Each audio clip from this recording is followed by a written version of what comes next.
advertisements for me. When I was young, there was nothing exactly stupid about the world. In fact, in the good old days, there was the thump and the tug of it, the way it heaved itself like a stone, yanked, so to speak, in glory, the way it fell up, and then crushed up again, getting newer and newer, louder and sweeter, the way it watched its own face fall between its fingers as though its face were a handful of gold coins. I think I might have known the whole drag of everything going upwards, a tide that pulled me with it. Actually, I know I did. You were part of all this, by the way. And the sky, well, where to begin? The sky was so adult, not imbecilic, or thin, or so-so, or girlish. Did I outgrow it? Did I drink it, shoot it, find a way round it? Did I get inside it and drive off in it? Forgive me, but on my way to work this morning, even though the sun was on fire and the trees were up, I was in the apocalypse. Death is not what you think it is. It's actually what I think it is.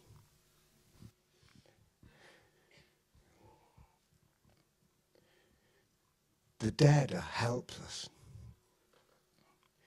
You can do exactly what you want to the dead.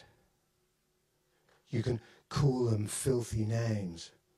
You can poke your uncovered arse at them. You can stick them in the eye or spit on them, and still nothing bad will happen to you. You can drag the dead outside into the street, and there you can piss upon them.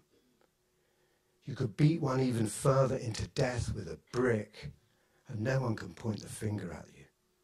And if they do, you can tell them to fuck off and mock their squeamishness by blubbing like a baby in mimicry of the feebly sensitive.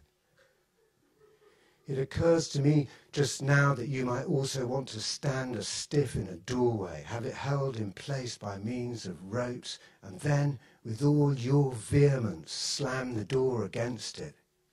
Hear it deep the dead's unwincing face just before it bangs against the jamb. You can always confound the dead. You can act like you're going this way, and then you can go that way and punch them, and they'll just stare up at the ceiling with that emptied look of theirs, emptied as an egg is from its shell. And the dead have nothing at all to use against you but your fear at their passivity that looks sometimes so like the unresisting sweetness of your own poor martyred soul.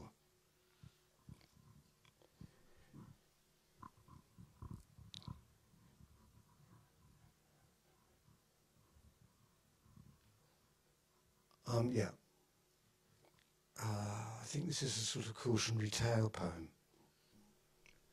Yes, I admit that I have ate that once cool and heavy egg that would one day have hatched a clever goose of gold. I cooked it in a pan until it smelted from a hard into a runny yolk, and then I promptly drank the molten yellow. I gulped it down, felt it start to burn away my tongue and gums and teeth, whose residue then blew away as smoke. I felt it coursing down my roasting throat, through the squiggle of my blistered viscera, all the way beyond my screaming shitter, from which it oozed and swarmed and spread wet metal excrement about my seared balls and buttocks before it slowly made to thicken. And once I died of pain. Then sometime afterwards I ate away my flesh and bone.